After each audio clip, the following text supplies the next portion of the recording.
Hi guys কাঠত স্বাগতম জনালোঁ। তো মই আছোঁ বকত ছেকেণ্ড হেণ্ড শ্ব'ৰুমত। তো অলপ ছেকেণ্ড হেণ্ড শ্ব'ৰুমত দেখাই আছোঁ বাইক। গাইজ চাব পাৰে মোৰ পিছফালে বাইক আছে। তো গাইজ আমি V4 ফাইনেল কৰিলোঁ। তো পে'মেণ্ট কৰি আছোঁ। তো ইয়াতে আহক আৰু বাইক লৈ যাওক ছেকেণ্ড হেণ্ড।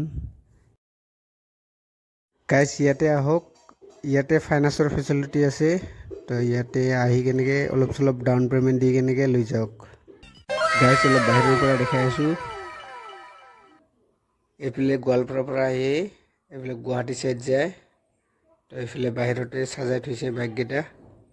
এনেকৈ এইফালে চাওক, শ্ব'ৰুমটো এইফালে ভিতৰত সোমাই যাব লাগিব। এইফালে গুৱাহাটী, তো গোৱালপাৰাৰ পৰা যাই আছে এইফালে গুৱাহাটী চাইড। তো এনেকৈ শ্ব'ৰুম। তো গাইজ ভিতৰত সোমাই যাই আছোঁ। তো এইটো হ'ল শ্ব'ৰুম। এনেকৈ বাইক চাইককেইটা আছে বহুতকেইটা। আহক লৈ যাওক, এনজয় কৰক।